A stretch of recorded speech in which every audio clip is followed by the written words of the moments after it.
ಸಿದ್ದೇಶ್ವರಪ್ಪಗಳವರ ದೇವಿ ಚರಣಗಳಿಗೆ ಭಕ್ತಿಯಿಂದ ನಮಿಸಿ, ವೇದಿಕೆ ಮೇಲೆ ದಿವ್ಯ ಸಾನ್ನಿಧ್ಯವನ್ನು ವಹಿಸಿರುವ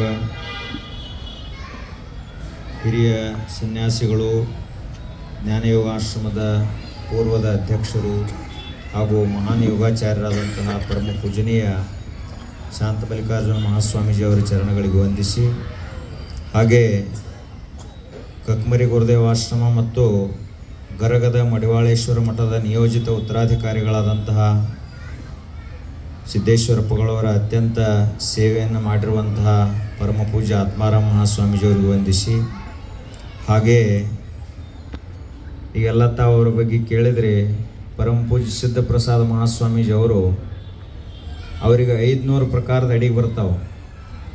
500 ಪ್ರಕಾರದ ಆಹಾರದ ವೆರೈಟಿಗಳನ್ನು ಮಾಡ್ತಾರೆ. ಅಪ್ಪುಗಳಿಗೆ, ಸಿದ್ದೇಶ್ವರಪ್ಪಗಳಿಗೆ 8 ವರ್ಷಗಳ ಕಾಲ ಮಹಾಪ್ರಸಾದ ಸೇವೆ ಮಾಡಿದವರಾದರೆ ಪರಮ ಪೂಜ್ಯ ಸಿದ್ಧಪ್ರಸಾದ ಮಹಾಸ್ವಾಮೀಜಿಯವರು. ಅವರಿಗೂ ಕೂಡ ವಂದಿಸಿ, ಈ ವೇದಿಕೆ ಮೇಲಿರುವಂತಹ ಎಲ್ಲ ಗಣ್ಯಮಾನ್ಯರಿಗೂ ವಂದಿಸಿ, ತಮ್ಮೆಲ್ಲರಿಗೂ ಭಕ್ತಿಯ ನಮಸ್ಕಾರಗಳು. ಇವತ್ತು ತಾವೆಲ್ಲ ಇಲ್ಲಿ ಬೆಂಗಳೂರಿನ ಈ ಒಂದು ವಿಜಯನಗರ ಈ ಪ್ರದೇಶದಲ್ಲಿ ಕೂಡಿದ್ದು ಯಾಕೆ ಅಂದ್ರೆ, ಸಿದ್ದೇಶ್ವರಪ್ಪಗಳ ಬಗ್ಗೆ ತಿಳ್ಕೋಬೇಕು, ಅವರಿಗೆ ನಮ್ಮದೇ ಆದ ರೀತಿಯಲ್ಲಿ ನಮನ ಸಲ್ಲಿಸಬೇಕು ಅಂತ ತಾವೆಲ್ಲ ಸೇರಿದ್ದೀರಿ. ಸಿದ್ದೇಶ್ವರಪ್ಪಗಳದೊಂದು ದಿವ್ಯ ಸಂದೇಶ ಏನು ಅಂದ್ರೆ, ಅವ್ರು ಯಾವಾಗಲೂ ಹೇಳೋದು, ಜಗತ್ತೆದ್ಲಾಕ ಹೋಗಬಾಡಪ್ಪ, ನಿನ್ನ ನೀ ತಿದ್ಕೋ ಅಂತ ಹೇಳ್ತಿದ್ರು. ಬಸವಣ್ಣವರು ಹೇಳಿದಂತೆ, ಲೋಕದಾಡೊಂಕ ನೀವೇಕೆ ತಿದ್ದುವಿರಿ, ನಿಮ್ಮ ನಿಮ್ಮ ತನುವ ಸಂತೈಸಿಕೊಳ್ಳಿ, ನಿಮ್ಮ ನಿಮ್ಮ ಮನವ ಸಂತೈಸಿಕೊಳ್ಳಿ, ನೆರೆಮನೆಯ ದುಃಖಕ್ಕೆ ಅಳುವವರ ಮೆಚ್ಚ ನಮ್ಮ ಕೂಡಲ ಸಂಗಮ ದೇವ. ನಾವೆಲ್ಲರೂ ಬದಲಾವಣೆ ಆಗಬೇಕು, ತಪ್ಪಿದ್ದೀವಿ ಅಂದ್ರೆ ತಿದ್ಕೋಬೇಕು. ಅದಕ್ಕೆ ಸಿದ್ದೇಶ್ವರಪ್ಪಗಳಂತರೂ ದೇವರೇ ಇದ್ದರು, ಅವರು ಪರಮಾತ್ಮನ ಅವತಾರಿಗಳು, ಗುರು ಸಾಕ್ಷಾತ್ ಪರಬ್ರಹ್ಮ ಅನ್ನೋದಕ್ಕೆ ಪ್ರತಿರೂಪ ಅವರೇ. ಅಂಥ ಸಿದ್ದೇಶ್ವರಪ್ಪಗಳ ಜೀವನದಿಂದ ನಾವೇನು ಕಲಿಬೇಕು ಅಂತ ನಾವಿವತ್ತು ವಿಚಾರ ಮಾಡೋಣ. ಅವರ ಜೀವನದಿಂದ, ಯಾಕೆಂದ್ರೆ ಅವರು ನಡೆ ಮತ್ತು ನುಡಿ ಎರಡನ್ನು ಒಂದಾಗಿಸ್ಕೊಂಡು ಬದುಕಿದಂಥವ್ರು. ಎನ್ನ ನಡೆಯೊಂದು ಪರಿ, ಎನ್ನ ನುಡಿಯೊಂದು ಪರಿ, ಎನ್ನೊಳಗೇನು ಶುದ್ಧವಿಲ್ಲ ನೋಡೆಯ, ನುಡಿಗೆ ತಕ್ಕ ನಡೆಯ ಕನ್ನಡೆ ಕೂಡಲ ಸಂಗಮ ದೇವನು ಒಳಗಿಪ್ಪನೆಯ. ಇದು ಬಸವಣ್ಣವ್ರ ವಚನ. ನಡೆ ಮತ್ತು ನುಡಿ ನಮ್ಮ ಎರಡು ಅಂತರ ಭಾಳ ಇರ್ತಾವೆ. ಮಾತಾಡ್ತೀವಿ ಒಂದು, ಬದುಕ್ತೀವಿ ಒಂದು. ಆದರೆ ಸಿದ್ದೇಶ್ವರಪ್ಪಗಳದ್ದು ಏನು ಮಾತಾಡ್ತಿದ್ರಲ್ಲ ಹಂಗೆ ಬದುಕ್ತಿದ್ರು, ಏನು ಬದುಕ್ತಿದ್ರಲ್ಲ ಅದನ್ನು ಜಗತ್ತಿಗೆ ಹೇಳ್ತಿದ್ರು.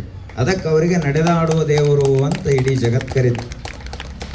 ಅವ್ರು ಏನೇನು ಪಾಲಿಸ್ತಿದ್ರು ಬಹಳದ. ಅವರಂದ್ರೆ ದೇವರ ಅನಂತ ಕಲ್ಯಾಣ ಗುಣ ಸಮನ್ವಿತರಾದಂಥವರೇ ಸಂತರು, ಮಹಾತ್ಮರು, ಗುರುಗಳು, ದಾರ್ಶನಿಕರು. ಆದ್ರೆ ಅವರಿಂದ ನಾವು ಏನೇನು ಕಲೀಲಿಕ್ಕೆ ಸಾಧ್ಯದ? ಮೊಟ್ಟ ಮೊದಲನೇದ್ದು ಅಂದ್ರೆ ಸಮಯ ಪಾಲನೆ. ಅವ್ರು ತಮ್ಮ ಇಡೀ ಆಯುಷ್ಯದುದ್ದಕ್ಕೂ ಅತಿ ಕಟ್ಟುನಿಟ್ಟಾಗಿ ಪಾಲಿಸಿದ್ದೇನು ಅಂದ್ರೆ ಸಮಯವನ್ನು. ಅವ್ರ ಪ್ರವಚನ ಕೇಳಿರ್ಬೇಕಾದ್ರೆ 45 ನಿಮಿಷಕ್ಕಿಂತ ಹೆಚ್ಚಿಗೆ ಹೇಳೇ ಇಲ್ಲ ಅವ್ರು ಎಲ್ಲಿಯೂ. 45 ನಿಮಿಷದೊಳಗನ ಮುಗಿಸ್ತಿದ್ದು. ಆ ಬಳಿಕ ಇದು ಮೊದಲನೇದ್ದು. ಮತ್ತು ದಿನಂಪ್ರತಿಯಾಗಿ ಅವರು ಇಡೀ ಒಂದು ದಿನಚರಿ ಅಂತ ಕರಿತೀವಲ್ಲ, ಆ ದಿನಚರಿಯಲ್ಲಿ 3 ಗಂಟೆಗೆ ಅಪ್ಪಗಳು ಎದ್ರು ಅಂದ್ರೆ, ಉತ್ಥಾನ ಆಯಿತು ಅಂದ್ರೆ ರಾತ್ರಿ 9 ಗಂಟೆಗೆ ಸರಿಯಾಗಿ ವಿಶ್ರಾಂತಿ. ಅಲ್ಲಿಯವರೆಗೆ ಅವ್ರದ್ದೆಲ್ಲವೂ ಸಮಯಕ್ಕೆ ಸರಿಯಾಗಿ ನಡೀತಾ ಇತ್ತು.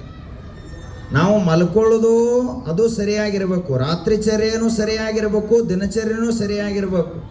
ಇವೆರಡೂ ಸರಿಯಾಗಿದ್ದು ಅಂದ್ರೆ ನಮ್ಮ ಇಡೀ ಜೀವನ ಚಲೋ ಇರ್ತೈತಿ, ಆರೋಗ್ಯ ಚಲೋ ಇರ್ತೈತಿ, ಮನಸ್ಸು ಚಲೋ ಇರ್ತೈತಿ, ವಿಚಾರಗಳು ಚಲೋ ಬರ್ತಾವೆ. ಅದಕ್ಕೆ ಅಪ್ಪಗಳಿಂದ ನಾವು ಕಲಿಬೇಕಾದದ್ದು ಮೊದಲನೇದ್ದು ಸಮಯ ಪಾಲನೆ. ಎರಡನೆಯದು ಶಿಸ್ತು. ಅಪ್ಪುಗಳ ಜೀವನವನ್ನು ನೋಡಿದ್ರೆ, ಅವರು ಟೇಬಲ್ ನೋಡಿದ್ರು ಕೂಡ ಪೆನ್ ಎಲ್ಲಿರ್ಬೇಕು ಅಲ್ಲೇ ಇರಬೇಕು, ಬುಕ್ ಎಲ್ಲಿರ್ಬೇಕು ಅಲ್ಲೇ ಇರಬೇಕು, ನೀರಿನ ಚರಿಗೆ ಎಲ್ಲಿರ್ಬೇಕು ಅಲ್ಲೇ ಇರಬೇಕು. ಕಪಾಟ್ನಲ್ಲಿರುವಂಥ ಪುಸ್ತಕಗಳು ಕೂಡ ಕವರ್ ಹಾಕಲಾರ್ದ ಒಂದು ಪುಸ್ತಕ ಸಹಿತ ಅಪ್ಪುಗಳದ್ದು ಸಿಗುವುದಿಲ್ಲ. ಅಂತಹ ಶಿಸ್ತಿನ ಸಿಪಾಯಿಗಳು, ಶಿಸ್ತನ್ನೇ ತಮ್ಮ ಜೀವನದ ಉಸಿರನ್ನಾಗಿ ಮಾಡಿಕೊಂಡಂಥವ್ರು. ಯಾವ ಮನುಷ್ಯನ ಜೀವನ ಶಿಸ್ತಿನಿಂದ ಇರಂಗಿಲ್ಲ, ಆ ಮನುಷ್ಯ ದೊಡ್ಡ ವ್ಯಕ್ತಿ ಆಗಂಗಿಲ್ಲ, ಜೀವನದಲ್ಲಿ ಯಾವುದೋ ಗುರಿ ಮುಟ್ಟಂಗಿಲ್ಲ. ಎರಡನೇದ್ದು ಶಿಸ್ತು. ಮೂರನೆಯದು ಸ್ವಚ್ಛತೆ. ಅಪ್ಪುಗಳು ಯಾವಾಗಲೂ ಹೇಳಿದ್ದೇನು ಅಂದರೆ, ನಿಮ್ಮ ಮನಸ್ಸು ಸ್ವಚ್ಛ ಇಟ್ಕೋರಿ, ಜಗತ್ತು ಸ್ವಚ್ಛ ಇಡ್ರಿ, ನಿಮ್ಮ ಮನೆ ಸುತ್ತ ಸ್ವಚ್ಛ ಇರಲಿ, ಮನ್ಯಾಗ ಸ್ವಚ್ಛ ಇರಲಿ, ಆವಾಗ ನೀವು ಏನಾದರೂ ಮಾಡ್ಲಿಕ್ಕಾಗ್ತೈತಿ, ಜಗತ್ತನ್ನು ಸರಿಯಾಗಿ ಅನುಭವಿಸ್ಲಿಕ್ಕಾಗ್ತೈತಿ. ಮೂರನೇದು ಸ್ವಚ್ಛತೆ. ಆ ಬಳಿಕ ನಾಲ್ಕನೆಯದು ಅವರು ಅಸಾಮಾನ್ಯ ಜ್ಞಾನ ಪ್ರೇಮಿಗಳು.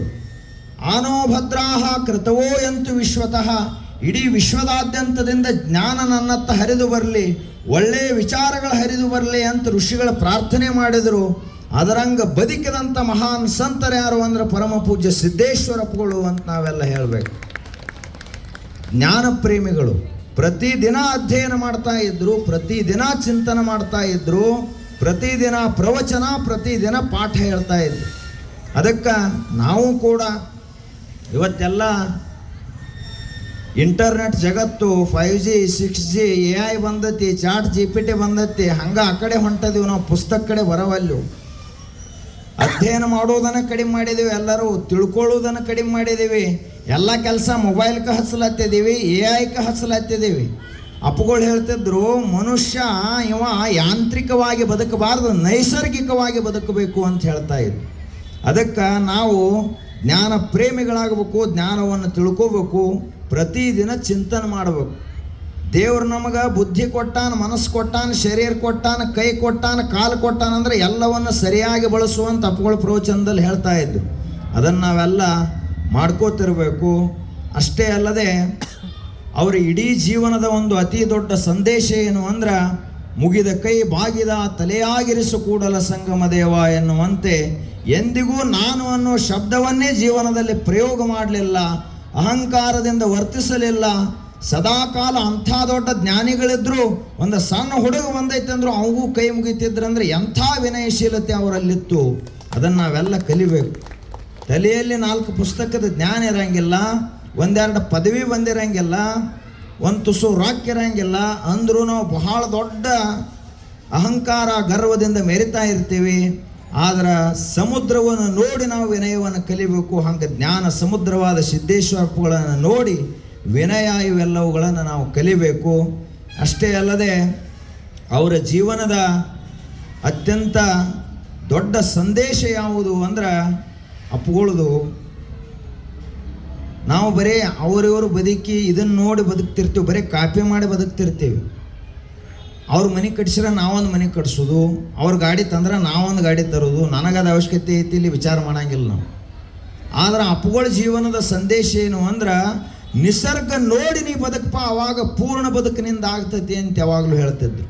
ಗಿಡ ನೋಡಿ ಬದುಕು, ಹಕ್ಕಿ ಪಕ್ಕಿಗಳನ್ನು ನೋಡಿ ಬದುಕು, ಸೂರ್ಯೋದಯ ಸೂರ್ಯಾಸ್ತಗಳನ್ನು ನೋಡಿ ಬದುಕು, ಹಗಲ ರಾತ್ರಿಗಳನ್ನು ನೋಡಿ ಬದುಕು, ಹರಿಯುವಂಥ ಹೊಳೆಯನ್ನು ನೋಡಿ ಬದುಕು, ಪರ್ವತಗಳನ್ನು ನೋಡು.